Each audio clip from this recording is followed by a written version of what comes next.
All right, guys. So, what I personally realized after working with so many fitness coaches who are maybe around that 10 to 15K per month mark is that the things that got you to that point are not the things that are going to get you to the next level.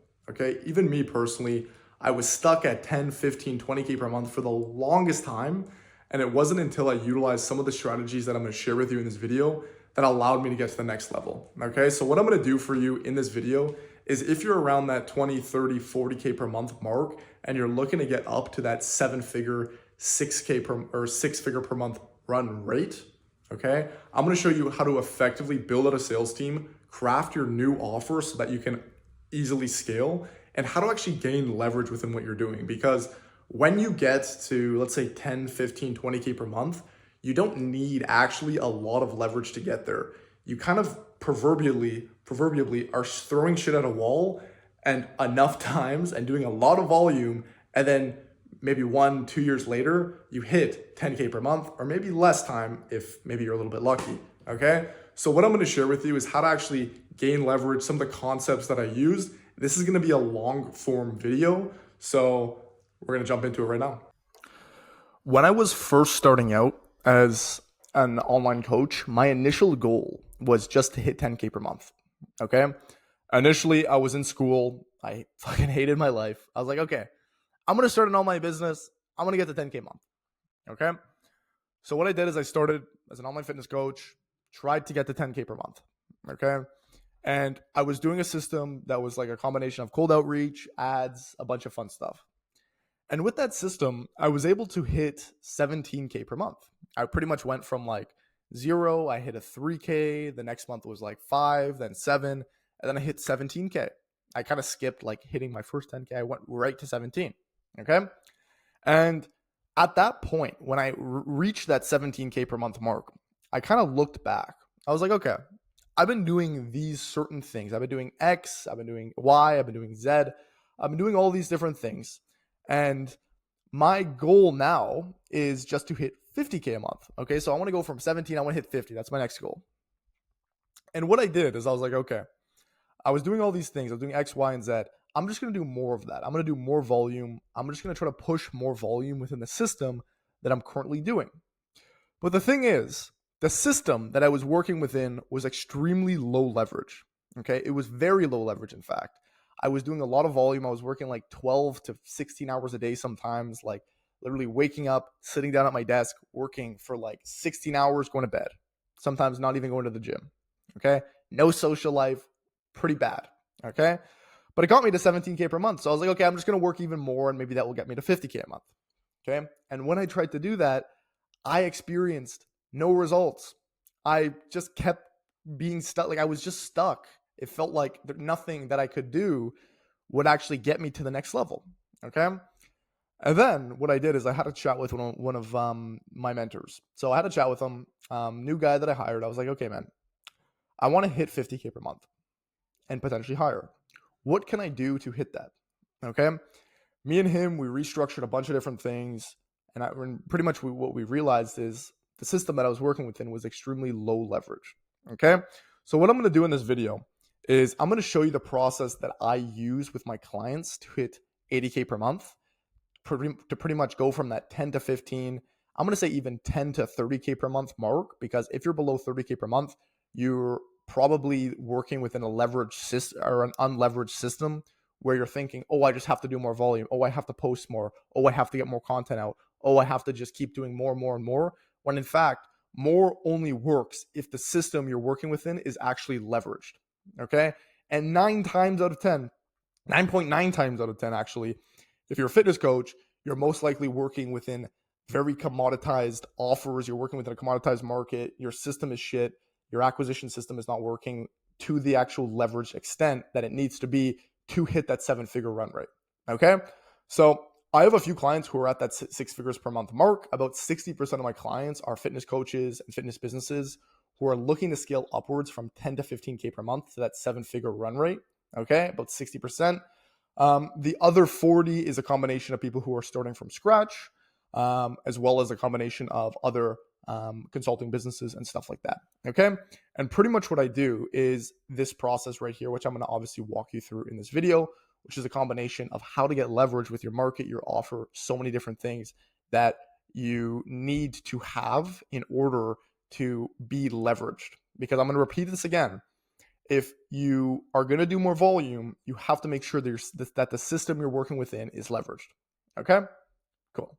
So looking at the normal statistical distribution, less than 0.1% of fitness coaches are at a 7-figure run rate.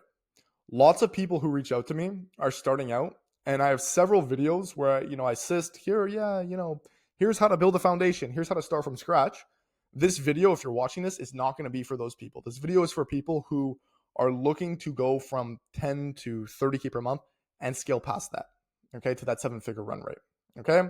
So this is for people who pretty much want to learn how to build out and accelerate this process by learning how to strategically build out a sales force and have enough marketing inflow, leads, all this sort of fun stuff. Because once you're already, let's say, around that 10 to 30K per month run rate, you most likely have service market fit, okay? So your market is somewhat validated, your pricing is somewhat validated, and at this point, it is using other leverage things to get to the next level, okay? So this is kind of the process that I use that I'm definitely going to walk you guys through, okay? So some of my clients who are already past the 7-figure run rate, who are already past this 80K per month, Paul, he's making roughly 100K per month. I think his highest month was about 133, I believe, just over 130K per month. He sells extremely high ticket upfront transformation packages, fitness packages. When we started together, he was making around 15 to 20K per month. Okay. And in about 5 months time, he was able to reach this 120 or 100 and just, yeah, he hit 130 and now he's like 110, 120. So it kind of fluctuates, not the same every month. Shane, who's making roughly 90K per month selling very niched packages. I started at 50K per month together. Richard Cooper, making roughly 30K per month when we started. We were able to sell 10K packages to a high level market. We were able to sell around 8 to 9 of these a month with our acquisition system. And he was able to get to about 85, 90K per month. Okay. Pretty much another one of my clients, Daz, he's making over 50K per month at the moment. This is kind of who I'm going to be centering this video around because a lot of the concepts in this video are going to be specifically related to what we're doing together on how to build out a sales force, how to be leveraged with that, all this sort of fun stuff. Okay.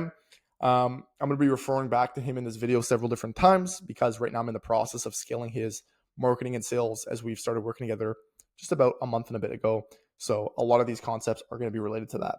Okay. So if you're with me here and you're watching this video and you're already making, let's say 15 to 30K per month, what I want you to do is I want you to remove all your distractions. I want you to put your phone down. I want you to close all your tabs, put this in full screen because I warn you that this video is going to be boring. Okay. This video is not meant to entertain you. This video is not meant to make you laugh. Maybe I may crack a couple jokes in this video, but this video is going to be boring. Okay. This video is not meant to entertain you. It is bare bones information. This is the type of content that I like to consume as well, business content, not, day in the life. Okay. So this is going to be a boring video. So you're going to feel like, oh my God, I want to go on my phone because this video may be kind of boring, but this is meant to educate, not entertain. Okay, cool. So pretty much all in all, when you're trying to scale past this 50K per month run rate to this 7-figure kind of run rate per month, or 7-figure run rate per year, what happens is when you start out in business and you're looking to scale and make your first 10K per month, the processes to reach that number are a lot different than trying to scale to 100K per month. Okay, they're drastically different, in fact. The biggest downfall of so many entrepreneurs is that when you start out, you can follow the similar processes that you once did when you were trying to make 10K per month. Okay. So when people start out, they make their first 10K a month and then they're like, okay, I'm just going to keep doing this process with more volume. Like I kind of told you in the beginning, and I'm going to hit 100K a month with it. Okay. And when you start out and you're trying to hit your first 10K a month, all you have to do is volume in one way or another. All you have to do is pretty much volume. And because you're pretty much, when you're starting out, I know Iman Gadzhi talks about this a lot. You're pretty much throwing shit at a wall and some of it sticks and then you hit 10K a month. Okay. Maybe that may take you a year. Maybe that may take you 2 years, 3 years, etc. But all in all, with volume, you're going to hit 10K a month if you do enough of it. Okay. You simply have to push enough volume to get past the initial starting friction that occurs when you are trying to gain momentum with the system. All in all, in physics, this is called inertia, okay, which is the initial force that wants things initially to stay in the same place. Okay, inertia, for example, is the force that it's I don't know the specific formula, but it is the force that wants things to stay in place. Okay, so physics, a property of matter in which it continues in its existing state of rest or uniform motion in a straight line unless that state is changed by an external force. Okay, so for example, when you pretty much put a coin on a piece of paper, put it above a cup, and you pull that piece of paper out, that coin will stay in place for some time before actually gravity affecting it and actually going downwards. Okay, that force that's keeping it there and it's not falling initially when you pull the paper out, that is inertia. Okay, so that is what you're trying to fight against when you're trying to make your first 10K per month. Okay, so all in all, what happens in physics, which is directly applicable to business, is things in motion tend to stay in motion. When you're starting out, your initial goal is to get through the barrier of inertia and create motion, which is going from 0 to 1. Okay? So when you're starting out, you have to fight against this inertia force, okay, to go from 0 to 1, okay, and gain a level of momentum. Because once you're in motion, then you can actually capitalize on that motion and move forward. Okay. So that's all you're doing when you're first starting out. And it's not super difficult. It's a lot of volume. It's a lot of work. For me, 12 to 16 hours a day. But you have to gain that initial motion. Okay. So for me, when I was transitioning into the B2B niche, surfacing gyms and personal training studios, I got a lot of clients through cold calling, actually. Okay. I pretty much figured out that with every 1 hour I cold called, I'd be able to make roughly 30 to 50 dials. Okay. Out of the 30 to 50 dials, I'd be able to book about 1 meeting per hour. Okay. With every 6 meetings I booked, I was able to close 1 call. Okay. So when I figured this out, I went all in on volume. I dedicated a large portion of my day, which was 5 hours per day of just cold calling. And I was able to make 10K per month after 4 to 5 months. 10K per month after 4 to 5 months. But when I was consistently making 10 to 15K per month, which I was telling you guys about, I was having difficulty getting past that 20K per month upwards mark. Okay. I tried to hire a team of cold callers, thinking that if I had more people doing more volume, I'd be able to get more revenue and scale. And I was totally wrong. The complexity merely took me out of business. And I hit one of the lowest months I had in September of that year at only 7K, which was like horrible after making 17K per month a month or two before. Okay. So overall, what got you to this point will not get you to the next point due to the amount of entropy that gets introduced at higher volumes. Entropy is pretty much complexity, things that you cannot account for that happen once you reach a level of scale. Okay. So what I realized is the mindset of more volume was what almost put me out of business when trying to scale past 10 to 15K per month. Okay. This entire mindset, and I know this is like very popular in the media, very popular on Instagram, YouTube, etc., of working harder. You got to work harder. You got to grind, like Andy Elliott, Andrew Tate, all these guys that sure I some of their content I like, but all of this stuff of working harder and doing more volume is exactly what got me to this point, but that is not what is going to get me to the next point. I had to make that realization in my mind and I had to accept that. Okay? Because if I wasn't able to accept that as a fact, that would have limited me in able to potentially scale higher than that. Okay? So, side note, there's actually a very toxic mindset of just working harder. It's promoted by social media, which is great starting out, but is very detrimental. Okay? So, all in all, the reason is more volume in a system only works if the system is actually efficient. When a system is inefficient, more volume will just lead to the same percentage of inefficiency happening, being realized. Okay? So, for example, to make sure this point is clearly illustrated, a 30% inefficiency with 100 units of volume is a 30% net loss, which is a 30 loss. 30% inefficiency with 1,000 volume is still 30% net loss, which is 300 loss. Okay. So when you scale with an inefficient system, what happens is you are still seeing the same percentage of loss, and that actually results in higher actual metrics of loss because you're scaling, but you're losing more in a sense. Okay. So you have to be very particular about how you actually scale. Okay. So you will never have 100% or 100% efficiency. It's like from a physics point of view, it's impossible. There's never 100% efficiency. But one of the most critical insights that I've gained is when people say, you're making 10K a month and you're doing 100 cold calls, why not do 1,000 and you'll be making 100K a month? Okay. I know this is probably contrary to what you've heard. Okay. But I've only seen this work when you're starting out and you're below 20K per month. Okay. Cool. So I hope this all makes sense, because the path that got you here will not get you to the next level. Okay. And I'm going to tell you how to actually get to that next level now. Okay. So how do you scale to high six figures and decrease inefficiency within a system? Okay. All in all, you can scale two portions of your business. Okay. You can scale your inputs and your system. Okay. These are pretty much the two things that you can scale. Okay. All in all, a business is an input to output process. Okay. You do inputs into a system. For example, what this looks like is you post ads into a system like Instagram. You post content into a system like Instagram. You do cold emails into a system like Gmail or Gmass or Lemlist or something like the ActiveCampaign, whatever. Okay. And there are two portions you can scale. You can scale the amount of inputs you do. Okay. The quality of your inputs, things like, oh, I'm going to post better content, or, oh, I'm going to make more content. Or you can scale the system that you're actually working within. Maybe this is your offer. Maybe this is your market. Maybe this is, the actual certain things that the system is operating within. Okay. So all in all, the first pillar to decrease inefficiency is actually your offer. Okay. Which is actually a portion of your process. Okay. It is not an input.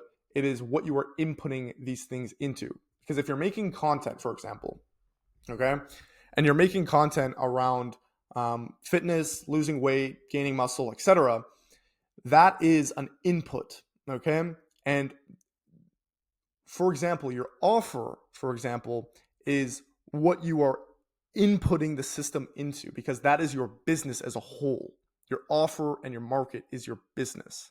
Content is not really your business. Okay. It's an input within your system, within your process. Okay. I hope this kind of makes sense. Okay. So the first pillar to decrease inefficiency is your offer. Okay. So this is the first thing that one of my mentors told me when I was trying to scale to 50, 60K per month. He said, dude, your offer is just very commoditized. You're not going to scale past this point with this. Okay. So what I experienced is most of your inefficiency can be solved by actually having a different offer. Okay. So in order to make money, it's actually very simple. Okay. You need an offer multiplied by impressions, which are eyeballs, plus sales equals cash. Okay. You can either push a lot of volume into a system with a low ticket offer, or push less volume with higher prices, but have a justified offer with a high ticket prices, but have a justified offer. Okay. One of my clients' dads recently asked me, he said, should I start a low ticket high school or a low ticket school community, or should we make a high ticket offer?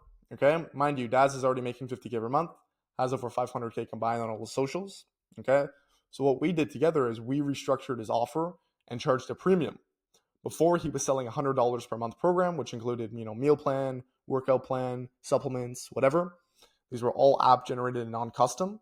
And what we did is we came in and structured his offer. We totally restructured everything to solve for all the potential gaps that may be limiting the prospect from actually experiencing success, and charge 2K one time for the program with an end date.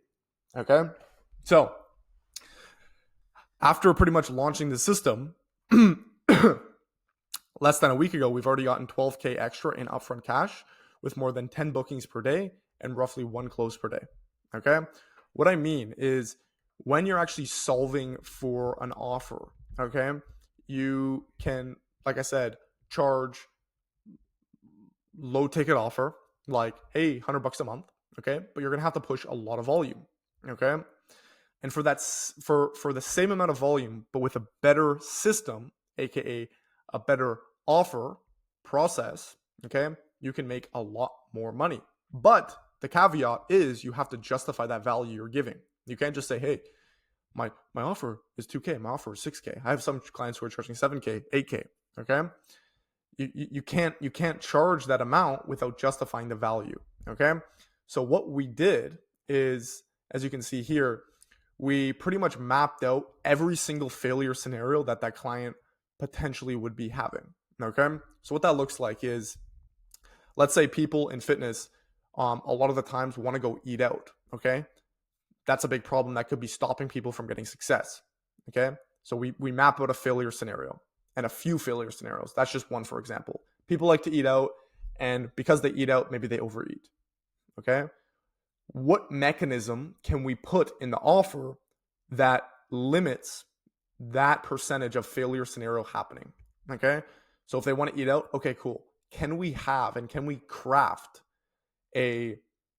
some sort of guide or some sort of process that allows people to still eat out but still stay on track? Okay. That's very important. Okay. Another one, for example, what would stop people from seeing success in a fitness program? Having accountability. Okay. That's a failure scenario. Okay. Not having accountability, not having someone to be there for them while they're actually going through this process. Accountability, someone to hold your hand. Okay. How can we put together a mechanism so that people have accountability and they feel like there's someone there for them? Okay. Are we going to do custom one-on-one? Are we going to do group calls? What are certain things? So as you can see, what we pretty much have done is we map out every single failure scenario that people would see within an offer. Okay. Okay. This. And then now on the contrary, we're making a solution to that, and we're mapping out, okay, is this a done for you delivery process? Okay. Is this consulting? What's the impact of us implementing this? Okay. For this going out, do people go out a lot? Because if they go out a lot, then the impact for this is really high. Okay. Whose responsibility is it? Is it your responsibility as the offer owner, as the coach, or is it their responsibility to follow the guide? Or whose responsibility is it? Okay. And what's the urgency of this? All in all, once we do that and we map it out, we can clearly see, okay, these couple things are the 80% of the things that are causing the results. Okay, or sorry, 20% of the things that are causing 80% of the results. The Pareto principle. Okay. Pretty much what the Pareto principle is it states that 20% of the inputs result in 80% of the outputs. So we're finding that 20% that is causing most of the results, and we're implementing that within our offer. Okay. So what we're doing is we're reverse engineering. Okay. Instead of just, hey, meal plan, workout plan, maybe that will get them 50% of the way. What about the other 50%? Okay. What's causing people to not see success? Maybe they're not motivated. Okay, cool. How can we make sure that these people are 100% motivated every single day? Okay. Is there going to be certain videos that they can watch that you have potentially motivating? Is this going to be you sending them voice recordings every single morning? Okay. Are there going to be coaches actually working with you to keep these people motivated? Okay. What does this look like? So we pretty much went through with this and that with Daz, and I do this with all my clients. And pretty much with Daz, after launching the system less than 1 week ago, we've already gotten 12K extra in upfront cash with more than 10 bookings per day and roughly 1 close per day. Okay. So all in all, we've restructured this offer. I'm going to share with you now what the factors of an offer actually are on a high level when you're trying to scale. Okay. So the first factor is price. Okay. In order to increase efficiency, we must charge a lot more. Okay. This is the first thing I always do. Whenever I take on a new client, I always increase their price. Okay. I immediately jump their prices up by 4 to 10x depending on their starting price. Okay. So with Daz, he was starting out, already charging like not that much, $100, $150 a month. So we didn't immediately jump to like a 5 or 6K package. We jumped to 2K. Okay. So it depends on the starting point, because then the market won't have a massive, oh my God, this is so much more expensive than previous. And they will adjust to that. Okay. So you need to increase price in your initial offer. Alex Hormozi talks about this a lot. You want to make more money, you have to charge more. Okay. Just 2x your prices, you'll make 2x the money. Okay. Obviously people may not pay, but you will make more money because there is less complexity, less fulfillment, more prices, more committed customers, all these other factors come into play. Okay. Which I'm going to talk about here. So other factors come into play when you increase your prices that also decrease in efficiency. For example, when you increase prices, you will have more committed clients who are emotionally invested and follow the process head to toe. Okay? You're going to have people who pay this money and they're like, oh my God, I haven't spent this much money before on a coaching program. And what that does is that lights a fire under them. They're like, oh my God, I'm so driven. And they're going to be emotionally invested. And that's going to lead to them potentially seeing more success. Okay. So as a result, now that they're more committed, you'll have more case studies and client results. This also means less churn because people are more committed, which is where all marketing sales inputs lead to zero. When you have a high churn, all inputs lead to zero. Okay. I don't care, right? You have to have a low churn because if you have a high churn, all in all, you're running a business that you're putting water into a bucket and then immediately that water is being spilt out the bottom. Okay. So as a result, because people are committed, you'll have more case studies and client results. Okay. More case studies and proof leads to less strain on marketing and sales. So a higher efficient marketing and sales process as you are no longer persuading these clients and you're allowing the results to sell for you. Okay. I've joined coaching programs before strictly based off of, hey, oh my God, you have so many client results. This is something that is very interesting to me. I see, and then I jump on a call and I'm pretty much selling myself. Okay. You'll make more money in general and have more revenue. Okay. With the increase in revenue and disposable income, you can now reinvest into more acquisition, ads, content, whatever, and your overall business as a whole, hiring employees, software, all this sort of stuff that makes the system and process better as a whole rather than just the input. So I hope this portion is starting to make sense as well. Okay. So price is very important. Okay. Because price dictates a large portion of the client's emotional investment. Yes, you can have someone who's logically invested, right? Someone who's like, yeah, no, this makes 100% sense. I see this working for me logically, but emotionally matters more. Okay. Because with a mediocre program, but a very high emotional investment, people will see more results than with a really good program, but with low emotional investment. Okay. And I've learned that.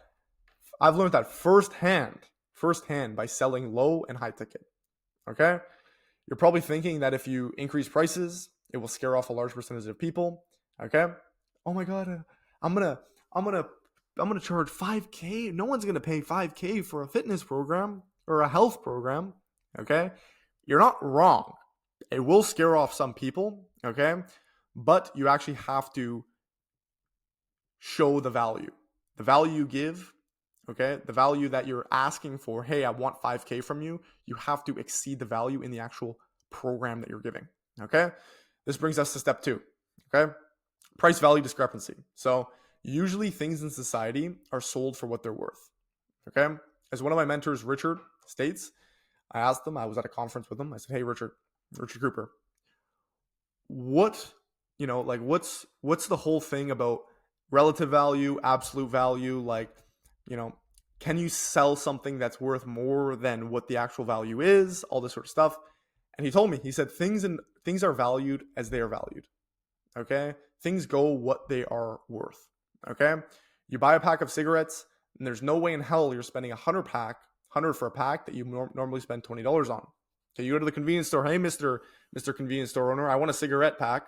Okay. Oh yeah, that's going to be $100. What? Just go to the next shop. Okay. But what happens and what I've learned is within the coaching space, the laws of physics can be easily bent. Okay. This is because other factors will come into play. Factors such as sales framing, for example, which increases perceived value, which in turn increases the absolute value of a system. Okay. So just to give you, I know this maybe sound a little bit complex, but there's 2 forms of value. There's perceived value and there's absolute value. Okay. Perceived value is pretty much self-explanatory. Oh, I think that this thing is worth X amount of dollars because of external factors like the way it looks, packaging, marketing, sales, all this sort of stuff. And then absolute value is absolutely what is the back-end system worth based on client results, based on what people get, like are people actually getting an ROI on this, etc. Okay? So with coaching though, the laws of physics get easily bent. Okay? Because as I set up here with price, for example, If you're charging extremely high ticket, $5,000-$6,000, those people, like I said, who are emotionally invested because of that high price will see more results in a bad system versus people who have a very low emotional investment in a great system. Okay? Because we're coaching people. What is the end goal? We want people to get results. Okay? So how do we steer people in that best direction that benefits us and them? Win-win. Okay? So the laws of physics can be easily defined. Okay? So all in all, when people are, for example, going into the coaching space, a lot of the times you'll see like Alex Hormozi videos or stuff like, oh, I need to just charge high ticket. They'll go and charge high ticket, but also they won't give any mind to the back end. You also do have to give mind to the back end, okay? Because when you're charging something that is $5,000, people are expecting $5,000 of value in return. So we need to justify this value on both extremes with this new offer, okay? So like I said before, reverse engineering failure scenarios within this offer so that people have and cannot point a finger back at you. Oh, hey, I failed with this program because I didn't have X, Y, and Z. Okay? We don't want people to do this. We want people to have each mechanism within your assets, within everything you're giving to them, so that pretty much what they're getting is every single thing that would possibly stop them from failing, okay, within this new offer. Okay? All right. So I hope this is kind of makes sense. I hope this is starting to make sense. Okay? Price and justifying the price with actually having a solid back end. I want you to remember though, your back end is extremely important, okay? But you also have to remember that price, the emotional investment, often matters more. Okay? Next, what we have to realize is there is a difference between people being cheap and people who cannot genuinely afford your offer. Okay? This is a big realization that I've had several different times. I start a new offer, I try to scale, fitness offers, and then I'm like, oh my God, all these people can't afford my offer. And then I'm like, okay, wait. Are these people being cheap or are these people genuinely broke? Okay? So in any market you go into, no matter if you believe for them to be high-class individuals who can afford your service, there will undoubtedly be people who will be cheap. Okay? Period. This is just something that you have to accept. Okay? When I was running the marketing and sales for one of my high-ticket 10K price men's community clients, there would be people making $1 million a year. Oh, they'll come on, they'll brag to me. Oh yeah, I just bought a new Lamborghini. I'm going on a trip to Spain this year. I'm making all this money. I make $100K a month. And then they'll complain about the price. Oh, $10K for a men's community. Okay. The difference is you have to be in a market and have an offer where the cheapness that these people may have can be easily called out and logically justified. Okay. Logically justified. For example, this guy right here complaining about the price, making $1 million a year. Think about on a sales call with that guy. Hey, it's 10K. How much do you make a month again? Oh, you make 100K a month? Okay. And is that all profit? No, I make around 90K, 80K. Okay. You're doing 10K in like what? 4 days? 3 days? Every 3 days? Is this really that expensive to you? Okay. So you have to be able to logically justify it in a market that can actually, the cheapness can be called out. Okay. So the same thing applies here. So pretty much when you're servicing low-level broke clients who are genuinely broke, there are very limited ways for you to scale without taking on massive amounts of complexity and inefficiency. Okay. So you have to make sure that your offer is positioned to high leverage people who you can logically call out. Hey man, you're already making good money. You can logically kind of call them out. Okay. So for example, if you compare Porsche and Toyota, this is a very interesting case study that my mentor often breaks down.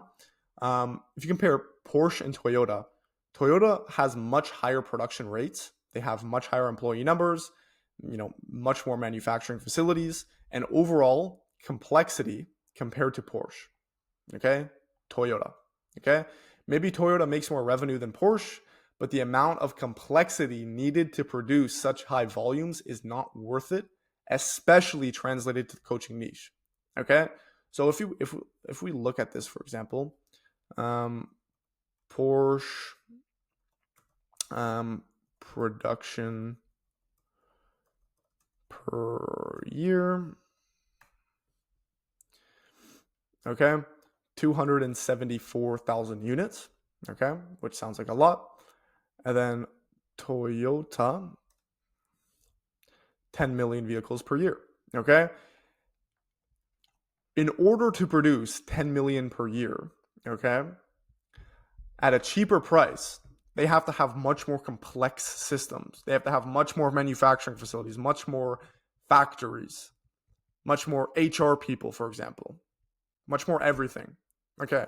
In the contrary, Porsche with 274,000 charging more for their cars, okay, they have much less complexity, much less manufacturing facilities, much less employees, okay, much less entropy within the system, and much less inefficiency, okay, needed to potentially make $28 billion with potentially less production, okay? So how can we take on less people, okay, but potentially make the same or more money, okay? So your first step is to make sure your offer is positioned to a higher level market. There will be less people in the TAM. So the TAM is the total adjustable market. There'll be less people that you can target, okay? But we're trying to make more with less volume and inefficiency needed, okay? Cool. So that's number A, or 2A. So 2B is justifying the value, okay? So I know I talked about this before, okay? But we need to be positioned to target a specific group of people trying to achieve a specific transformation, okay? So when you're actually solving for every single gap, you have to make sure that number one is it has to be specific, okay? Because if you're making a solution and you're trying to scale from 50 to 100K per month, you cannot be there servicing each specific client and doing everything on a done for you basis, okay? You can take on coaches, you can do all that, but then that's a level of inefficiency and complexity as well, okay? So the biggest thing to cheat this inefficiency as well is being specific, okay? Being more specific, okay? So instead of just maybe you got to 10, 15, 20K per month helping people lose weight, okay? Now I want you to think of how can you help a more specific group of people achieve a similar transformation, okay? So when you do that and you help a specific sort of people, you'll take on people who are within that niche, okay? And you'll see patterns within every client. Every client will be kind of the same. Therefore, you can craft a system that is the same with each client, mechanisms that are the same with each client, okay? So, for example, moms who are dealing with menopause who are looking to lose 30 pounds in 12 weeks and tone up. One of my clients is running this offer. Actually, Paul is making about, he's the 130K per month guy, okay? So you need to solve for every gap that would limit the prospect from seeing success within this program for this specific person, okay? So for example, I'm going to share this with you. And I already went through this with you guys, but you have to map out every failure scenario, okay? When I actually work with fitness coaches, I do the exact same thing, okay? So for example, ad spend is too much, okay? Can we have an actual budget for these people and set the expectation that, okay, we're going to be spending $50 a day, $100 a day, okay? Are these people making dials? Are these fitness coaches calling the leads, okay? No, they're not. Okay, we're going to have an appointment setter who's actually calling these leads and who's actually more committed actually on the sales front, okay? Is the lead quality bad? Okay. How can we have higher intent forms, questions, zip code, location targeting? Okay. Do these fitness coaches have no organic presence? Okay. Can we have an organic strategy in tandem with paid strategies? Okay. Do these fitness coaches have a proven offer? Okay. We build them a proven offer and place them in a proven market. Okay. Failure scenario, going national before going local. Okay. We're going to start on a local level. Them not wanting to sell, okay? Oh, I don't want to Okay, can we hire them a closer and can we set expectations correctly? So the same thing that I do with my fitness coaches, and then mapping out, okay, for example, for example, the appointment setter, okay, when we're hiring an appointment setter, where is that appointment setter?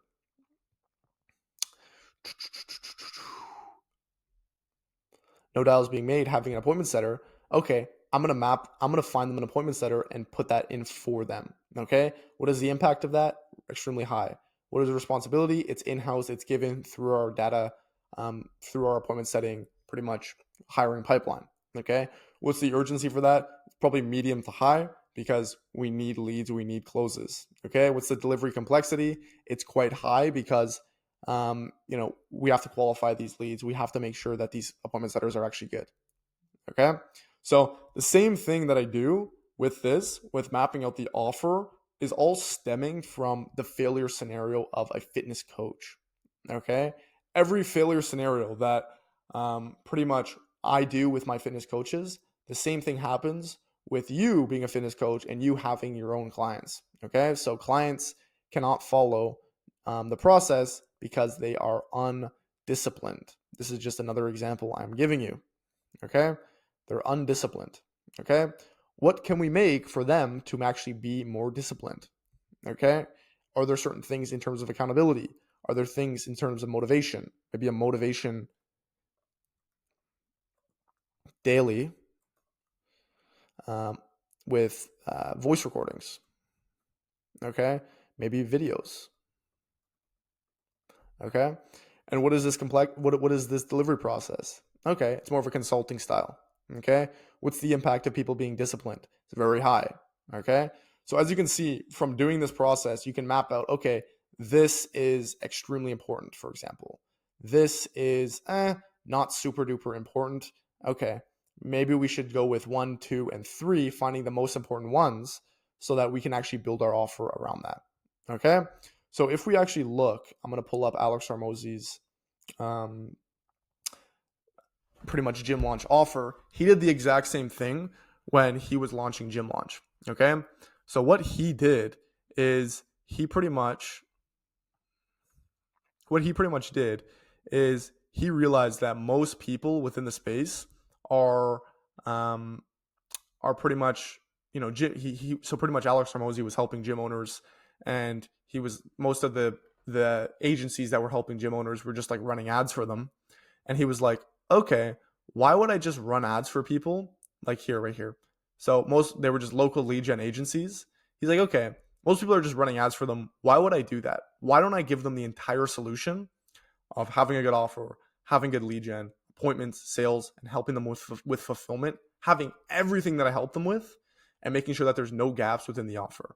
Okay. This is probably the most critical thing when you do this, because now you can charge high ticket for this as well. Okay. Because there's more value in that as well, and it's logically justified. Okay. So Alex Hormozi did this, and he totally crushed. He was making 3.2 mil a month with Gym Lords. So he was doing his upfront kind of build and release style offer. He was charging $16K for 4 months. And then after those 4 months, he was getting people on a $3.2K per month monthly recurring revenue style model. Okay. So instead of just, for example, hey, I'm a fitness coach, I'm gonna help you with X, Y, and Z, you have to think of the entire gap that you're doing. Okay. And the easiest way to solve for every gap is through asset-based consulting. Okay. Where you will give them assets and position it as they're buying the process that you have created. Okay. So you're going to want to productize at this point. Okay. You're going to want to take everything and put it into assets. Okay. And when you're targeting a specific group of people, these assets are going to be easy to create because only one sort of client avatar is going to be going through these programs, going through this process. Okay. It's not going to be something like, for example, where you're going to get someone who's wanting to lose weight and then getting someone who's wanting to build muscle. All of these people are going to be the same sort of niche. All of these people are going to be in the same sort of avatar, wanting the same transformation. Therefore, you're going to have to build that process once and then iterate on it every single time. It's going to be easy to get really good because you're going to have one type of person doing that process. Okay. And you're going to do that through assets. Okay. Deliverables. Productize this to give to them. Okay. So for example, when you solve every gap, there is difficulty in doing this at scale, but having productive assets that can be valued altogether as a package as your main mechanism. So combining this mechanism that you built from your failure scenarios, all of these, and bundling it together in one mechanism is the easiest, most efficient method to solving this. Okay, one asset that contains all of your mechanisms. Okay, cool. Next is end date programming. Okay, so one of the most critical insights that I've gotten from scaling my B2B business is people will pay 10 times more when there is an end date to a payment cycle. Okay, when I was in the B2B space, I was offering a 1.5 to 2K per month service with no specific end date. Hey, just, work with me until you feel like blah, blah, blah, blah, blah, blah, blah, blah, blah, blah, right?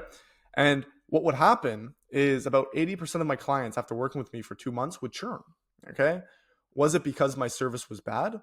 No. Many of them would see increases in 10 to 20K per month, but they saw it as an expense rather than an investment.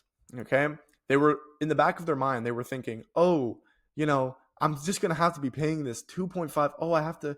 And then the mental thinking about next month. What happens now is they are going to create the end date if you don't create the end date. Okay. So you need to make sure that you create an end date with this. Okay. And then also, people didn't want to rent the house from me. They wanted to own the house. They wanted to own the system that they were renting from me. Okay. So instead, I priced my service 10 times higher than competitors, and I was able to actually justify the value through what I ran you through above, through having failure mechanisms as all of your mechanisms, or pretty much building it from there with a specific sort of client avatar, and actually having an end date. Okay, so you need to make sure you have an actual end date. People will pay much more. For example, it was a kind of a hassle to get people to pay 2K a month, for example. Oh, 2K a month. They would these people would actually be getting results, but they'd be like, okay, maybe I'll give it 1 more month, 2 more months, and then they would churn. Okay. And then when I actually went to selling, okay, for 5 months, end date, you're going to be paying this much amount of money, period. You're like, okay, that's fine. They would pay a lot more, like upwards of 7 to 10K for an end date. Okay. So you want to make sure you have an end date. Okay. So overall, to recap, you need high prices, a new positioned offer to solve for every gap to guarantee success. Okay. So pretty much, now I'm going to share with you the story of how implementing these 2 simple steps of understanding pricing and having a 1x offer changed my entire sales. Okay. So to give a recap, I just want to make sure you understand this. You need to actually, number 1, charge high ticket. Okay. It starts with that. You need to have a high ticket solution. Figure out a number, and then now you have to justify the value with failure scenarios. Okay. And then number 3 is you need an end date to that actual process, because they're going to find an end date if you don't. Okay. And I want you to remember that a lot of people, even though they will see results within a program, that is not the main factor of people staying. Okay. There are several other things that cause people to stay or people to churn that are not directly correlated with the results that they're getting. Okay. I've had people who've gotten great results with me and then who've churned. And then I have people who haven't gotten great results with me, okay, because of external factors or whatever, and they're still working with me. Okay. So these are the biggest things that you need to apply in your offer if you're going to want to make sure you can actually have an efficient process, okay, to scale upwards of 50 or etc. per month. Okay. All right. So now I'm going to share with you pretty much how implementing these 2 simple steps of understanding pricing and having a 1x offer changed my entire sales process. Okay. So before I'm going to share with you this one story because this sticks with me all the time. I remember trying to sell a $400 a month service with no end date and pitching it to this one elderly gentleman. I think he was like elderly gentleman. I think he was like 65, 70 years old. Okay. And he kept giving me objections. Okay. And what happened is I would get on the first sales call I had with him. He's like, no, I can't do $400 a month. I'm like, okay, that's fine. Whatever, blah, blah, blah. Let's book another call. On the second call, pitched him again for like $300.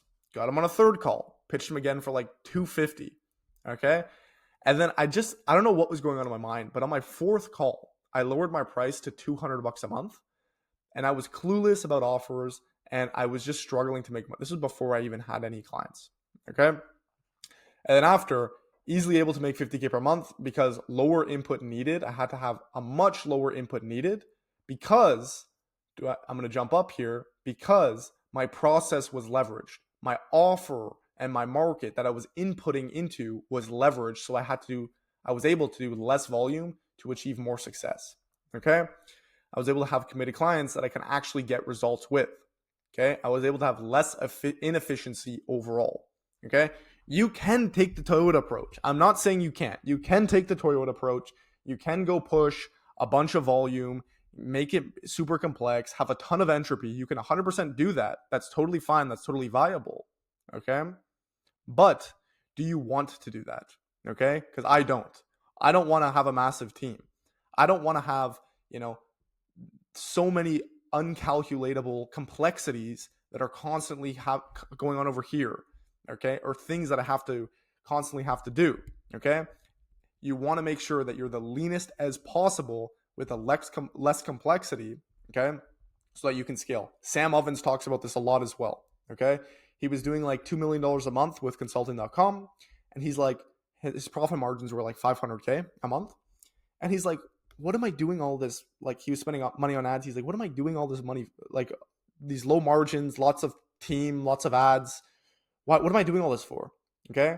He scaled back his team from like 15 people to like 3 people. And then at 3 people, he was making like 680K per month. Okay. It's actually on his YouTube, the video that he talks about with this. But overall, we want to have the most impact with the least amount of inputs. Okay. Less inefficiency. Okay. And this is very scalable past 10 to 20K per month as you've taken volume out of the equation partially. You're still going to have to do volume, but the system you're operating in is very valuable. Okay. And you have probably most importantly, more presence. Okay. You're in the game of business to make money. Okay. But you don't want to make money your absolute 100% God. Okay. Tim Ferriss talks about this a lot. You want to work, but you want there to be something that you can work towards. Okay, for me, it's freedom. It's being able to do what I want, where I want. When I was in school, I had no freedom. Okay, going to lectures, you got to get this in on time. Hey, can I ask to go to the washroom? Okay, I want to be able to travel. Right now, I'm in Budapest. Right now, I'm traveling. Let me see if I can kind of show you. I'm traveling. I'm in like a hotel at the moment. Okay, but and I was able to do this because I have enough money to gain presence. Okay. And here's some photos of kind of my, here's a 50K, 49K month. Here's some photos of me kind of, this is in Cancun. This is the whip. This is in Miami. I was able to travel, have presence. This is me not trying to flex by any means. It's just me showing you that there has to be an end date or something that you can work towards, that you can say, okay, I'm going to do this to get this. Okay. Because you have to have, in my opinion, you have to have something that, okay, I'm in it to make money, but like, what are you going to just sit on a bunch of cash? Okay. You earn it to enjoy it. Okay. Cool. So now we went through step number 1 of having a good offer and selecting a good market. Okay. Now the next step is to reduce inefficiency through allowing an inflow of controlled chaos with placing talent and acquisition properly. Okay.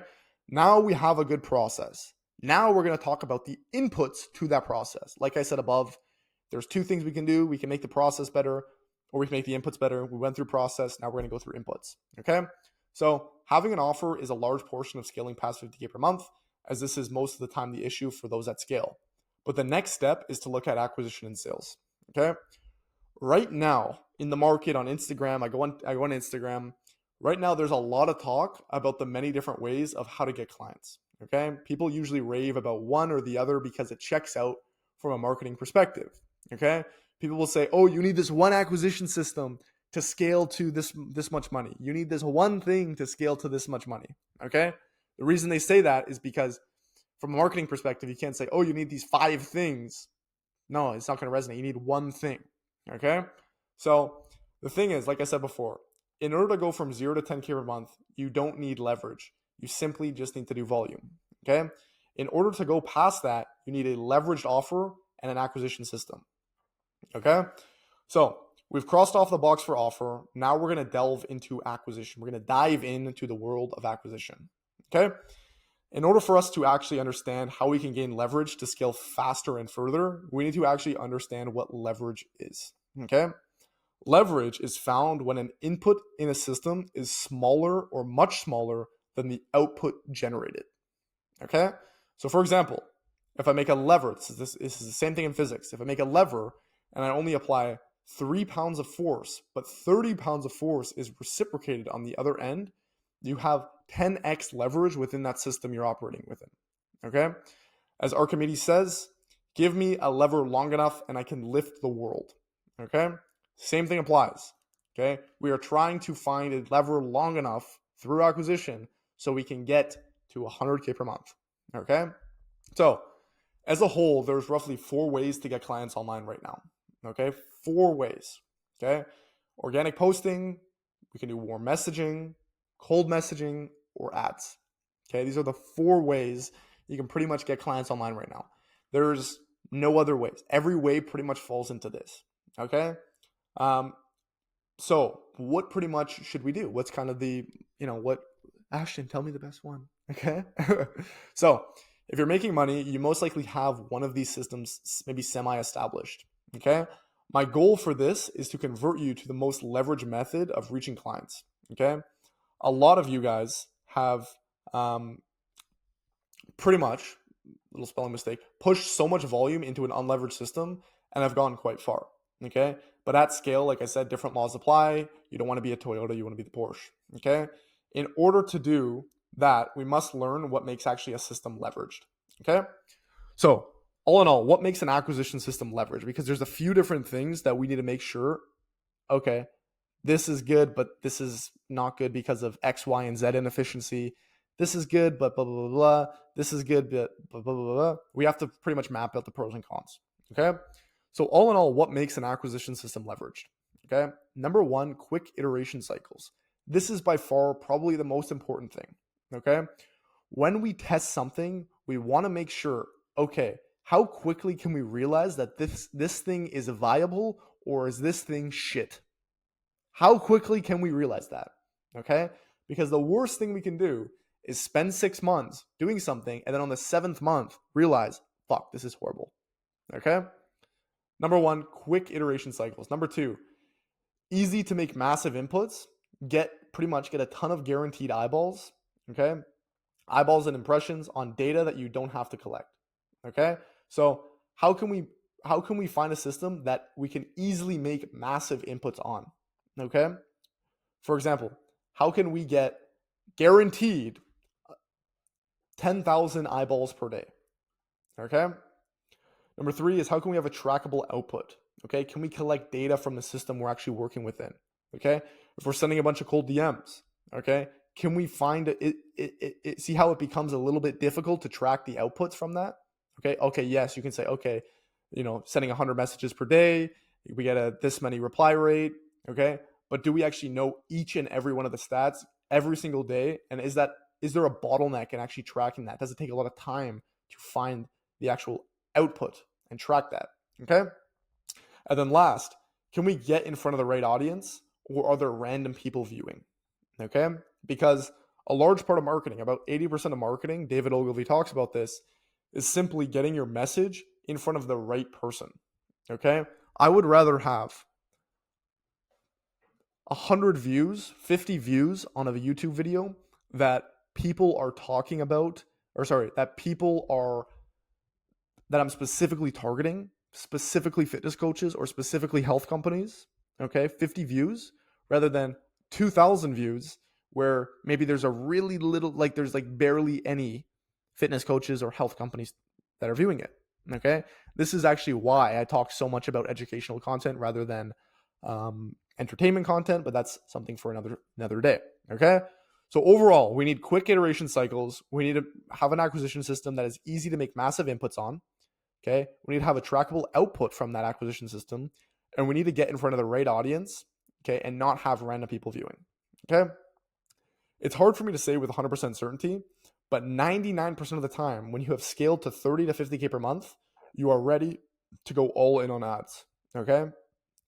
Like maybe there's separate cases where, oh, maybe, this may not be the best strategy. Maybe you have a massive organic audience, etc. But even if you do have a massive organic audience, ads will work even better for you. Okay. So ads pretty much check off all these boxes, because the more money you spend, the quicker the iteration cycle is. Okay. You can easily make massive inputs and get tons of guaranteed eyeballs. You can literally put in the amount of budget you want to spend, and Facebook will say, okay, I will guarantee you that you will get X amount of views or X amount of impressions. Okay. You have a very trackable output. Okay. What are your metrics? Leads, cost per lead. Okay. You can clearly see, okay, I'm spending $10 to get one lead. Okay. If I'm spending $100 a day, I'm going to get 10 leads. Okay. And you can collect that data, and there's so many other outputs that you can track.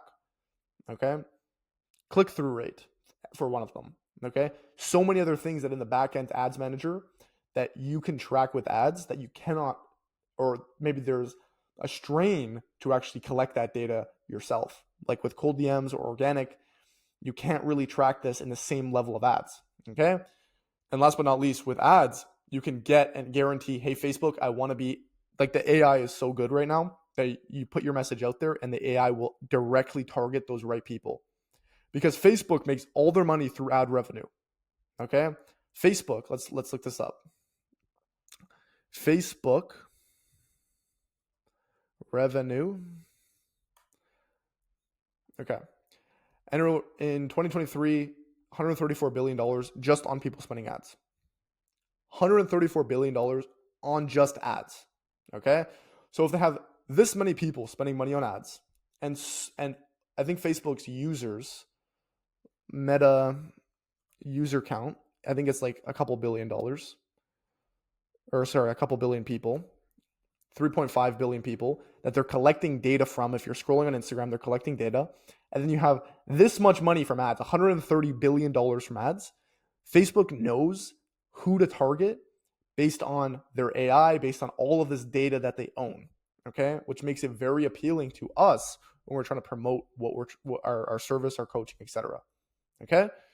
So if you have a massive organic audience, or you've scaled an outbound team, or etc., at this stage, the only next step is ads. Okay. These systems of large organic or large outbound teams, or cold DMs or whatever, collapse after experiencing complexity. Okay. And if you have a large organic audience, you will forever be playing it small, trying to build your audience without pitching and selling. Okay. This is the biggest thing with ads. You can still do organic, you can still do other things, but having ads on top of things lights the flame of your offer. Okay. So your goal with ads is the following. Okay. Number one, create a new lead magnet offer based on your new offer that we crafted above. Okay.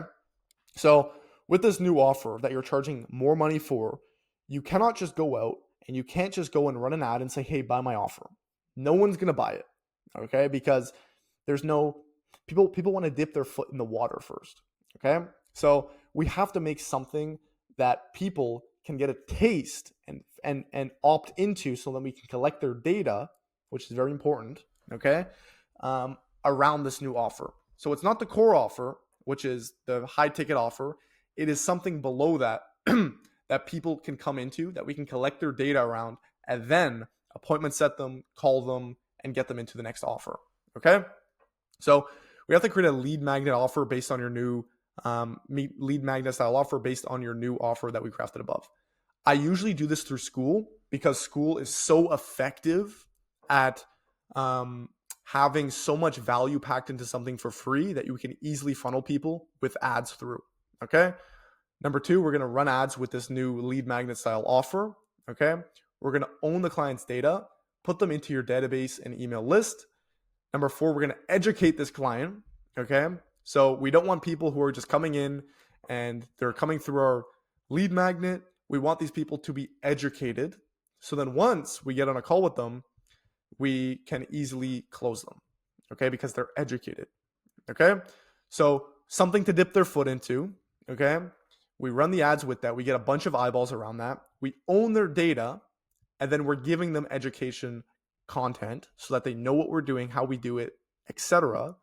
And they're like, oh my God, this guy knows what he's talking about. This guy's educated, okay? Not entertaining, educating.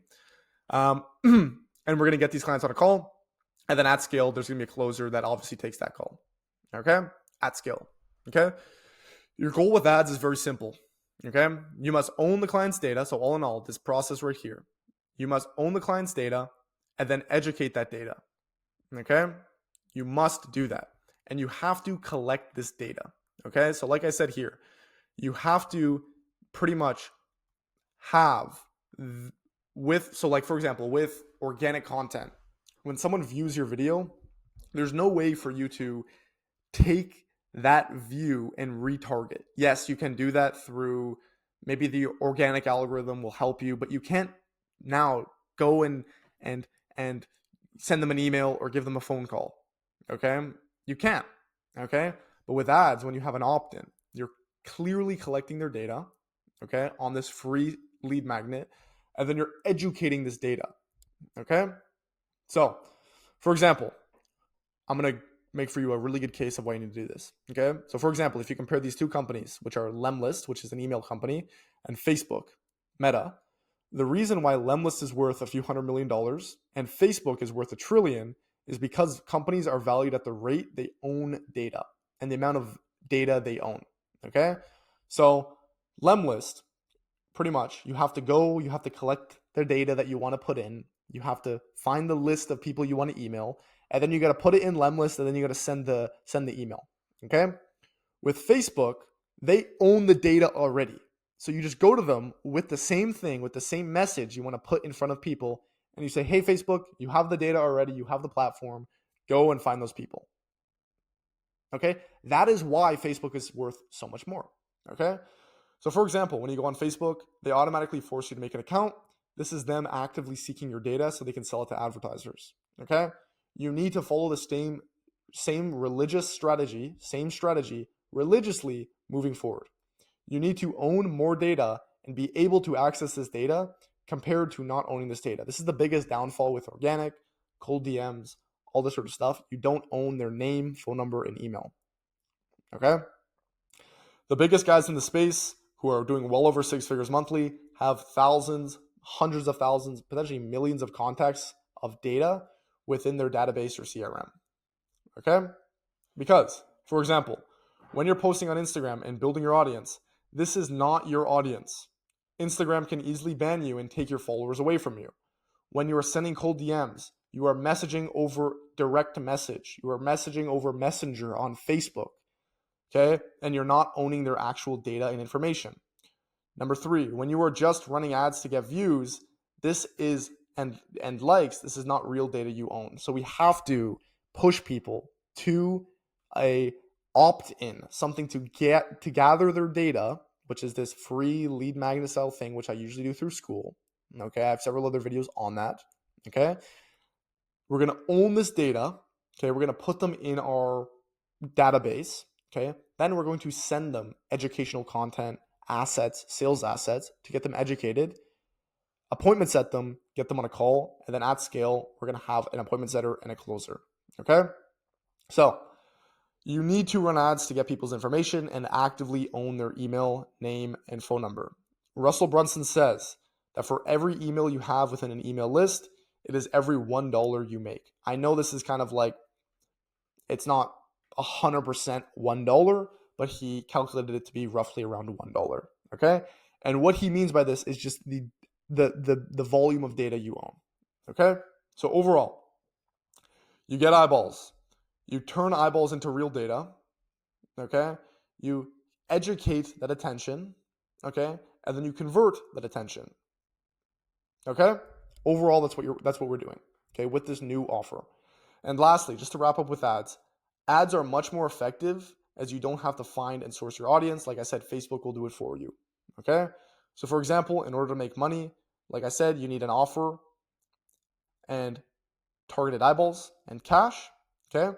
When you're running ads, you don't have to worry about targeting or finding the right people like you have to do with cold messaging or content. Like for cold messaging, oh my God, you got to go find the people and then you got to send the messages to the people. Okay. When you're doing content, you're going to get views from people who are not targeted at all. Just Facebook knows that to make you happy, they're going to give you a little bit of views to just make you a little bit happy. Okay. Maybe a couple followers. Okay. But we're in this game to make money. We're not in this game to be, the most liked page. We're not in this game to be super duper massive followers. Okay. So all you have to do is focus on creating the most appealing offer up front so that people will give you their contact information. And once we have enough data, we can then educate this data at scale. Okay. This is exactly why I've been talking about Skool as the mechanism to achieve this. Okay. This is because Skool is the best education platform that is also a marketing asset, which can be given away for free on an ads level. Okay. You can run an ad and say, hey, I help X specific person reach X specific outcome in Y time. Okay. Join my free Skool community. They're going to get educated in there. Skool collects their data, which you own, their name, phone number, email, once they opt into your Skool. Okay. They're getting educated, and then you can reach out and book a call. Okay. Once you've started collecting data and spending money on ads to gather this data around this free marketing asset, Skool, or whatever you want to use, you should be collecting lots of data for dirt cheap. Okay. So with a free offer, you're going to get a lot of leads for super duper cheap. Okay. Because it's free. Okay. And you're going to be like, oh my God, it's free. It's going to be hard to convert, blah, blah, blah, blah, blah. But with ads, okay, and with cheap things like this, when you're giving away something free that is packed with value, people are going to have reciprocity towards you. People are going to come in and they're going to be like, oh my God, this is kind of interesting. Watch a couple videos in the Skool. Okay. And then from there, once they receive a call from your appointment setter and they get booked in for a call and we go through a script with them, then from there, they are 100% going to be sold. Okay. And this works at scale with high ticket packages. Okay. So I hope this all makes sense with ads. Okay. Because you can continue with, organic posting, you can continue with cold messaging, but at scale, the biggest guys in the space want to make sure that they have, easy inputs, that it is easy to make massive inputs, that they can have a trackable output. Like I can even show you with the ads backend manager, you can track so many key metrics that you cannot track, all done for you with Facebook. Facebook makes it so easy to see all of the data. Okay. And you can guarantee that you can get in front of the right person. Okay. So this is what I've done with several of my clients, several of my fitness coaching clients, to make sure that we can help them scale past that 50K per month run rate. Okay. So I hope this all makes sense. Now, what we're going to talk about is the last and final step of once you've done this, and once you've set up your acquisition machine, once you've gotten your offer selected, and once you've done these steps, how to actually place commission-based talent so you can scale past 100K per month. Okay. Because you pretty much, what you can do is you can appointment set yourself. Okay. You can do all of this, sending education content, having conversations and doing all this, but you are going to need someone to do this at scale. Okay. Because when you're doing this yourself, it is very time intensive. If you ask any appointment setters or salespeople, they will tell you, yeah, I work crazy hours and it's very difficult. And if you're running if you're trying to get to 50 or 100K per month, you're going to be having to set a lot of appointments, taking all these calls. Calls maybe will take 40 to 60 minutes. So it takes a lot of time. So this is when we actually place talent. And this is not something where we need, 30 people. This is something where we need one appointment setter full time and potentially one closer full time. That's it. Okay, cool. So you cannot simply just place talent and expect them to produce massive numbers. Okay.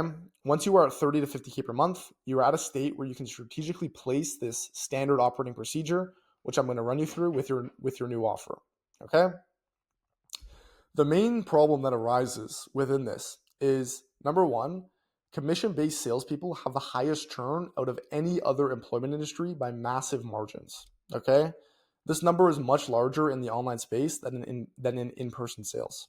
Okay. I'm sure you can kind of put together why in the online space, because less touch points, less of a relationship, etc. Okay. But overall, the churn rate for salespeople is absolutely crazy. Okay. Salespeople, HubSpot pretty much realized after pretty much 1 year on average, 35% of salespeople churn. Okay. And this is definitely higher within the commission and online space. I would say it's around 50%. Okay. This is not because commission-based salespeople are not making money. It has little to do with money actually. Okay. The reason why salespeople leave is because of their lack of clarity. Okay. Overall, the salespeople need to have a clear understanding of where they are in their progression as a salesperson and how they will reach X. Okay. X can be money. X can be freedom. X can be a promotion. X can be something. Okay. But they want to know where they are in the process of reaching their goal. Okay. This clarity has been shown to be more important than actually making money. So people, as salespeople, people will value their clarity in their process more than the actual end point. Maybe psychologically, you can put together something with that, but that is actually more important. Okay. So the first thing you must do is create proper operating procedures so that salespeople will get clarity on their education, on their direction. Okay. Not education, direction. Okay. This means when you are first conducting an onboarding call with a salesperson, you need to be selling them on the overall process that they will follow to reach a dream outcome by working in this position. Okay. You need to sell them. I know they're selling for you, but you need to sell them. Okay. So maybe that may be goals and targets. Okay, I'm going to reach X goal. I'm going to reach X target within this much time. I'm going to get a bonus potentially, maybe promotions, trainings. Okay, you're going to get access to X training. Within our organization, we own X thing that you're going to get access to. Coaching and sales consulting. This definitely helps when the pretty much person organizing the sales team is a status figure, someone who has a lot of experience in sales, who can directly coach and can directly consult the salespeople. Okay, this is what I do with a lot of my clients as well. So you want them to, these salespeople, and you want these people to be sold on the direction they're going. Okay, so overall, the first point is you must create standard operating procedures, SOPs for short, for them to clearly know how they will progress to reach a dream outcome. Okay. It also helps when the offer owner is very hands-on with the sales team and he turns the relationship into almost a mentoring relationship where he's there for the salespeople. Hey, I'm already at this point. I'm already making 50K per month. I'm already making 30K per month. Okay. I'm here for you. I'm going to be answering questions. I'm going to be doing everything I can for you. Okay. When they get value that is not particularly just money, people tend to stay, especially in this stage, because a lot of people who are commission-based salespeople, maybe they're younger guys who value education a lot and they value the experience potentially more than just the money. Okay. A lot of my hires have been people that I have to sell them on the vision of how I will mentor them. Okay. Cool. So number 2, what roles to specifically hire? Okay. When you're below 50K per month and you're looking to scale to 6 figures, the offer owner should still be closing calls, but he should not be setting. Okay. So let's say around 30K per month, you should still be closing calls yourself. Okay. Once you're at 50K per month consistently and you've done that a couple months, then that's when you should start to look at hiring a closer. Okay. But if you're below that, you should just focus on having a good setting team and you taking the calls yourself. Okay. Sam Ovens took the calls himself up until he was making about 300K a month. Okay. So I say around 50K per month. Maybe it could be higher in some cases, but you should still be taking the calls yourself. Okay. The reasons why you should be taking calls yourself is number 1, the offer owner knows more about the target market. Like, for example, tonalities to use, keywords to use, how to resonate with the people on the sales calls. Okay. Number 2, with a newly positioned high ticket offer, you can easily handle the call volume yourself. Okay. Maybe you'll be taking 4 to 5 calls a day. Okay. Faster iterations as you are observing real-time feedback from the market. Okay. So for example, when you're actually taking these calls yourself, you're going to be able to see firsthand, oh my God, this thing I should shift, this thing I should shift, this thing I should change. Okay. But when there is a closer taking that call with a new offer, then there may be a communication bottleneck where they may not express that to you. Okay. You may not have data tracking systems, which increase inefficiency, increase complexity. Okay. And then last, higher closing rate as you are the offer owner and you have status. You're jumping on a call with someone who directly went through your ads, directly saw your stuff, directly is educated. Oh my God, I'm speaking to you. Right? You have status. Okay. It's going to be an easier close. Okay. My entire philosophy behind hiring is pretty much so all in all, just to make sure this is rock solid, you are not going to be setting the calls, which is actually going to take more time. It's actually more time intensive to appointment set, but you are going to be closing the calls. Okay. My entire philosophy behind hiring is to only hire the parts of the engine that need oil. Okay. Only oil the parts of the engine that need oil. Okay. A lot of people apply oil where there is no oil needed. Okay. But in this process, it is critical to build out a few appointment setters, maybe one or maybe two, to set these appointments, nurture, educate, qualify the leads beforehand. Okay. So for example, in a pipeline, more volume exists at the top of the pipeline. You're going to have more people, more leads, more impressions, then you're going to have more closes because it's a funnel. Okay. So you're going to want to supplement and hire salespeople at the top or near the top of the funnel, outsource the top before outsourcing the bottom. Okay. And around 30 to 50K per month, the first thing you should look at outsourcing is appointment setting, as that is going to be a lot more volume, calling leads, educating, qualifying leads than actually closing the leads. Okay. So in the hiring process, things that need oil applied to them are mostly things that experience more volume. This is because when you're collecting data, you should look first to outsource, which experiences the most volume, which in this case is handling the leads and setting them. Okay. So first thing we're going to do is hire appointment setters, build out an SDR team so that they can produce and educate for this new offer. Okay. So creation of pretty much sales assets. Okay. So the first step to create a marketing asset that can be sent to people regarding working for your organization. So when you are pretty much going through this hiring process, there are a few different ways to get appointment setters, to get SDRs, to get people like that. But what I've found is the best way to get people is through actually similar processes that you may use to get clients. Okay, it may sound kind of counterintuitive, but the best way is to get through similar ways that you get clients. Okay, so the way you're going to do this is it's a multi-step process that I've written out here of actually how to get high-level salespeople, appointment setters in this case.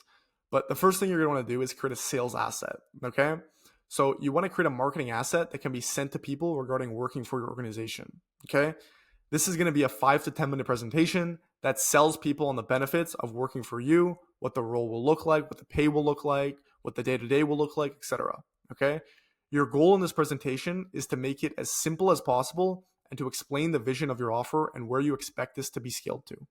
Okay, for example, you can simply talk about the role and then tell everyone a story of how you got to 50K per month and how you were launching a new offer and expect this offer to scale to 100K, 200K per month, and how that will happen while including them within the vision. Okay, so something like, from a scripting point of view, hey, I scaled to 50K per month. Here's my story. I'm looking to get to 200K per month, but I need 2 salespeople to help me with this vision. You guys are going to be my main guys that I'm going to be working hand to hand with, etc. We're going to scale this together, including them within the vision. Okay, you're going to want to be as straightforward as possible and be open about your numbers. Salespeople only want to work for high-level organizations where they have high earning potential. Okay, so clarity only comes in after they've already started to work with you. Okay, but you want these people off the jump to realize you have a lot of status. Okay, because I've hired closers and setters before for people doing 5 to 10K per month, and a lot of these closers are maybe a little bit picky, maybe a little bit annoying, maybe a little bit bitchy. Okay, but we want to have enough status off the jump. Okay, where people want to work for you. Okay, because no one wants to work for a 5 to 10K per month organization. They want to work for people who are making a good amount of money. Okay, what I've found personally is only low-level salespeople will choose to work with companies making less than 20K per month, which is actually another reason why hiring at that point, okay, is also a waste of time. Okay. This video should have a clear call to action, such as send me a message here or fill out the form below. And this video can be hosted on a landing page, or it can be simply hosted on YouTube for complexity's sake. Okay. So first step is to create a sales asset that can be sent to these salespeople that pretty much shows them the steps to do. Okay. Number 2 is you're going to want to distribute this marketing asset to warm connections and on your socials with a clear message of make X amount of money by doing sales for me here. Watch this video below. Okay. I have hundreds of appointment setters who are already pre-qualified sitting in my database that I have collected data from years of doing this. Okay. I have like several different hundreds. My go-to spots to promote this marketing asset would be Twitter and Instagram, as you can chat with people over the DMs and shoot them links. Hey, put the link on YouTube, or sorry, put the link on Twitter from your YouTube, put the link on Instagram from your YouTube, and get people to as many views of salespeople as you can for this asset. Okay. And then have a clear CTA for these people after. Okay. Cool. So now the next step is to qualify these people. Okay. So when you have a few leads that you've gotten through warm connections, asking around, social media, you're going to qualify these people in the DMs. Okay. The best thing you can ask for people to send you to make sure they're qualified is call recordings. Okay. So you want to see, okay, what are your previous appointment setting call recordings, closing call recordings? I want to make sure that they can actually have some experience. Okay. And B, very important, a personalized video explaining why they want to work with you and their expertise. Okay. Experience. So if a lot of people will actually find a bottleneck here. I found a bottleneck here where a lot of people will not send this video. Okay. But you just want a video of people qualifying to you. Hey, I want to work with you because of X, Y, and Z. That's going to get them more emotionally invested. Okay. After people have sent you these, you will simply jump on a call with them, explain to them that you're talking with several other potential hires over the next couple of days. Okay. On this call, you're gonna center it around them. You're gonna pretty much almost make it like a sales call, pretty much, where you're gonna ask them about their current situation, why they're in the situation, their desired state, what's stopping them from reaching their desired state. Okay, why they want to work with you. Give them a logical run, and then you're gonna give them a logical rundown and set expectations before you accept them to work with you. You're never gonna tell them on the call that you can work with them. You're gonna get back to them. Okay, we're telling them what we expect in terms of emotional investment, what they have to do to get success with this, how much work is required, all of that stuff. Okay? All in all, at the end of the call, you want to build a high barrier for them to climb over. Okay? I've had there's a lot of salespeople who are very picky, who expect a lot from you, and you have to make sure that these people are really qualified emotionally. Okay? So you want to make a form of disqualification to show their level of investment. Okay. Something like, for example, hey, this is going to be a lot of work. Okay. You're going to have to be working X amount of hours per day. You're going to have to be the most locked in person ever. Are you willing to 100% do that? Okay. Make sure you get yes. Make sure you build a high barrier for them to climb over emotionally. Okay. Are you sure? Because this is going to be a lot of work. It's going to be a lot of, time invested, but you're still going to make X amount of money if you do this X input. Make sure they're invested in that. Okay. And then you're going to give them a time frame on when you will get back to them with a yes or no answer. Okay. So this is pretty much the process I've used several different times to hire people. Okay. And then after you've had at least 10 calls minimum, you can even do more. I've done 20, 30 before. You can then decide on who to move forward with. Okay.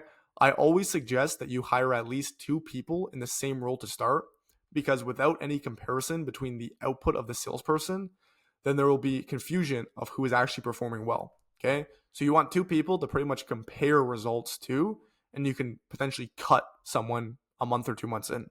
Okay. So when you accept these people and you're like, okay, I'm ready to move forward with Johnny and, Jamal, whatever. You will not just say, hey, Jamal, and hey, Johnny, you got this role. At this point, you have to jump on a call with them and set even more emotional expectations of how this is going to be. Okay. Remember, salespeople are picky. Salespeople are annoying. Salespeople are a little bit hard to deal with sometimes. And you have to make sure you set these expectations. You can't just, put together a video, jump on a call. Hey, you're ready to go. No. Okay. You have to set the expectations extremely low with the possibility of them reaching their desired state if they do X. Okay? Like I said before, hey, I'm just confirming with you. Are you willing to 100% be the most locked in? Are you going to put all the work in? Are you going to be an amazing person? Are you going to ask a bunch of questions? Are you going to come to all the calls? Are you going to go through all the trainings? Okay? Are you going to record all your calls and watch over your calls? Okay? Cool. What I mean by this is you will tell them that this will be hard. It will take tons of discipline. You will have to deal with bad prospects. You will have days where you feel like giving up. But if you persist, if you ask questions, if you come to all the employee meetings, if you review all your sales calls, and if you take training serious, then you can make 10K a month with this role as a salesperson. Okay? So I have painted positions as being really amazing before to, salespeople, and compared to painting them, positioning, same word, as being hard with a stipulation. Okay, so they resonate with it more. Okay, so I hope this makes sense. So before I've taken people on, I've been on a call with them and I've just been like, yeah, this is the best position ever, best. I onboard them, and then they're like still not really emotionally invested. They're not really willing to do the work. Okay, but if you paint it from the jump that it's going to be really hard, okay, but they will get a result for persisting, then they will resonate with that more. Okay. Side note, if you want to curb the churn rate and ensure that these people are committed, you can then even potentially give them a base salary. I would recommend this if you have the capital to deploy and you're cool with deploying 1 to 2K per month consistently on a salary basis. Okay. Something really small, but enough to keep them motivated and feel like they have reciprocity to perform and do everything to their potential abilities. Okay. I've tested this before with many other salespeople, and the performance and emotional investment is drastically better with a base, which are technically, this is very important for salespeople, having emotional investment in the offer and being so dedicated to the mission of selling. Okay, cool. So now, once you've onboarded these people, you've done all this, you've set expectations, you've accepted them, you've done your calls, you now have to know how to manage the sales team and make proper SOPs. Okay? The first thing you must do is ensure that you have your offer and ads running, or at least have enough opt-ins and lead flow in general for these appointment setters to operate out of SDRs. Okay, so sales representatives. Okay? Obviously, you must ensure that you have your calendar and calls situated for bookings to be easily made. Okay? A lot of salespeople will leave because there's not enough, with a lot of appointment setters I've hired, I've asked them, hey, why have you left previous roles? It's because a lot of the times they'll tell me, hey, Ashton, I just wasn't enough leads. There wasn't enough people that I could reach out to. So you want to make sure that you actually have everything running. Okay. Once you place them in the back end, they will need scripts. Okay. So appointment setting scripts, schedules, when they will be setting, when there will be team calls, trainings, courses you've bought regarding sales. I have personally 10K worth of just strictly sales and appointment setting courses that I deploy to my sales team and people who I work with in sales. Same with scripting. I have scripts from a lot of the mentorships that I've been a part of that are really good scripts. Okay. And all of this deploys directly to them. Okay. And then once you've placed them and they have started to, pretty much be as active as possible, talking and communicating with your team, you need your guys to be constantly aware that you are aware as well. Okay. So you're going to deploy all this to them, and then you're going to have the most accountability. You want to make sure that you are there for these salespeople and constantly talking to them, communicating with them. You need to be managing and assisting these salesmen as much as possible. I recommend doing 3 calls per week with your team to make sure everything is clear, organized, and answering any questions that they may have regarding specific sales things, etc. Oh, I don't know how to handle this objection. Oh, I don't know what to say here. You pretty much jump on the call, review the call with them, and pretty much make sure that they are aware. Okay. So you have to build out these proper SOPs, because if you don't have all this stuff already in place, then you're screwed. I have all of this stuff that I pretty much deploy with each of my clients who are launching this system, and I pretty much give this to them in full. Okay. Next is feedback and iteration. Okay. So this is the last step. Whenever you start with a new sales team, you need to try your best to increase the rates at which there are feedback given.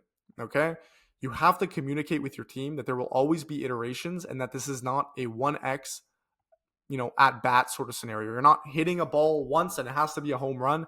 This is several times you're iterating on this. It is multiple times at bat over several months. Okay. You need to get feedback from your guys about scripting, about the offer, about the markets, about the psychographics of the clients, about pricing, about objections, etc. Every single bit of feedback needs to be tracked and stored as data. This data is crucial, okay?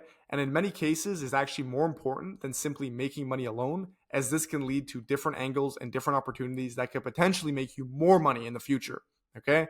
You can store all your data in a sheet bank, so like a Google Sheet, and employ this data when deemed fit, okay? So when you go through this entire process of, see how we went through everything here, of launching your offer, ads, lead magnet, and then building out an SDR salesperson team, okay? Now, all of this leads to feedback and iteration. And this is the hardest thing to gain, actually, okay? Data, okay? This is the hardest, this is the most valuable thing because everything we just did leads to this, okay?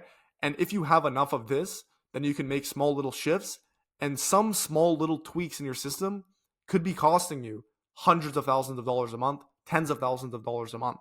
Okay. So everything here needs to be consistently and really, it needs to be tracked very precisely on a high level. Okay. So that you can access this and etc. Okay. So all in all, kind of a long video. I told you it was going to be boring. It was definitely boring, but overall, I'm going to go through this once more.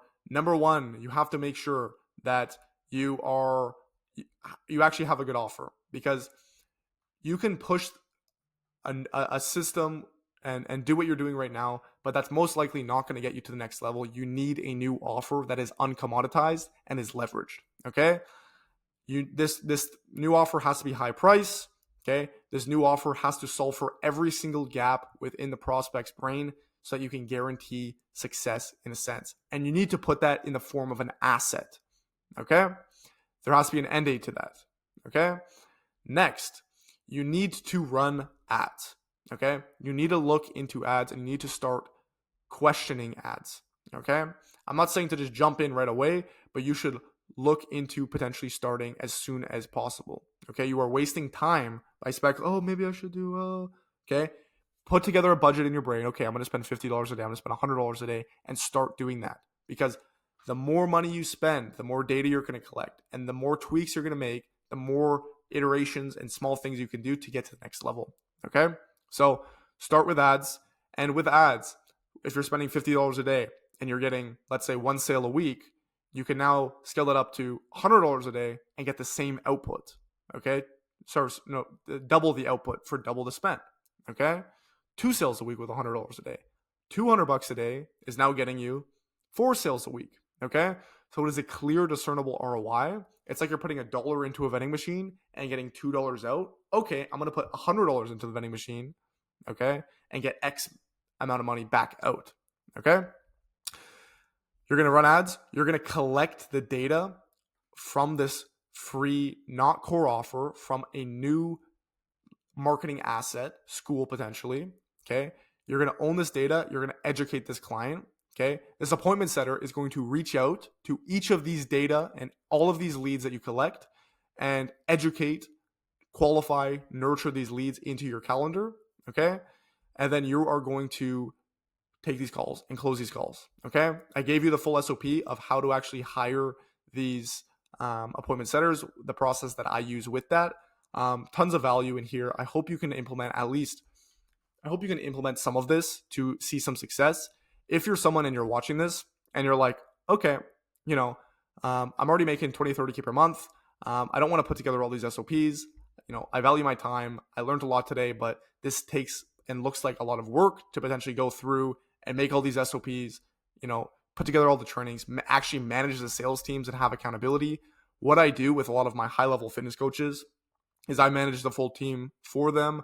I pretty much give all the SOPs to the salespeople. I hire all of the salespeople done for them, place the talent, qualify the talent, okay, and help you put together the new offer with the new funnel so that you can get to the next level and pretty much do all the ads done for you. Okay. So I have a process that I do that with my coaches. Okay. In order to qualify for that, you obviously have to be at the point where you're making 20, 30K per month. Okay. If you want to get to that next level. Okay. But this is a process that I do with certain fitness coaches that are already, at that point where they're ready to get to the next level. Okay. So if you're one of those people and you're or if you're wanting to get to 7 figures, etc. per month, you probably learned a lot today. But if you don't take any action on what you learned today, I can guarantee you will see zero success. Okay. So somewhere above, I think it's in my YouTube bio, I have a Calendly call. I'll walk you through kind of the SOP in full of how I would potentially implement it within your business. Remember, I don't do this process with anybody. This is only for people who are already at that 20, 30, 40, 50K per month mark and are looking to get to the next level with effective SOPs, hiring, offer, all that fun stuff. So if you're one of those people, go book a call. I'll walk you through my process. And I hope you got value today. I hope this was something that was able to at least give you a little bit of value and give you kind of a new insight on how you can scale yourself. Cheers.